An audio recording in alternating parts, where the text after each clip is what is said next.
भारत का रक्षा उत्पादन क्षेत्र तेजी से आत्मनिर्भर हो रहा है और दुनिया भर में इसकी पहचान बढ़ रही है। रक्षा मंत्रालय के अनुसार रूस के सैनिक अब मेड इन बिहार जूते पहन रहे हैं। इसके अलावा Bharat bullet proof jacket, Donear DO-228 विमान, चेतक हेलीकॉप्टर, इंटरसेप्टर नौकाएं और हल्के टॉर्पीडो का भी निर्यात कर रहा है। भारत में मेक इन इंडिया पहल के तहत घरेलू रक्षा उत्पादन में तेजी आई है। 2023-24 में यह रिकॉर्ड 1.27 लाख करोड़ रुपए तक पहुंच गया था। यह साबित करता है कि भारत अब अपनी रक्षा जरूरतों को पूरा करने में दूसरे देशों पर निर्भर नहीं है।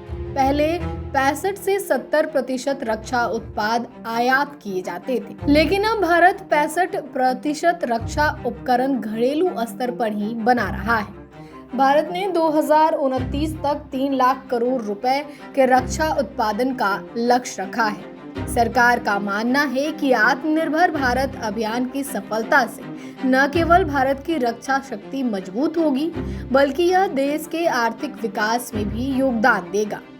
अर्जुन टैंक, तेजस विमान, स्वदेशी पनडुब्बी, पोत और रडार जैसी कई उन्नत तकनीक उपकरण भारत में विकसित किए जा रहे हैं। बिहार के हाजीपुर में स्थित एक स्थानीय कंपनी रूस के सैनिकों के लिए विशेष जूते बना रही है, जो -40 डिग्री सेल्सियस तक के तापमान का सामना कर सकते हैं। ये जूते फिसलन भरी जगहों पर आसानी से चलने में सहायक है और कठोर परिस्थितियों में भी प्रभावी है। भारत में मेक इन इंडिया पहल से विदेशी निवेश को बढ़ावा देने के लिए रक्षा क्षेत्र में FDR की सीमा 74% तक बढ़ा दी गई है। इससे भारत को विदेशी तकनीक और निवेशों को आकर्षित करने में मदद मिलेगी। भारत ने खुद को एक उभरते हुए रक्षा उत्पादक और निर्यातक के रूप में स्थापित किया है, जो देश की सैन्य शक्ति और आर्थिक वृद्धि में सहायक होगा।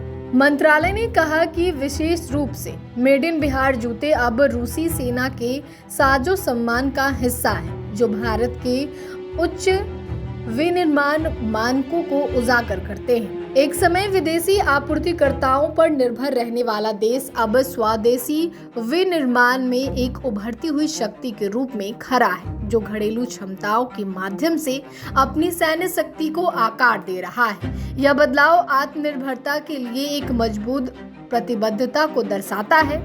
यह सुनिश्चित करता है कि भारत न केवल अपनी सुरक्षा आवश्यकताओं को पूरा करे, बल्कि एक मजबूत रक्षा उद्योग भी बनाए, जो आर्थिक विकास में योगदान दे।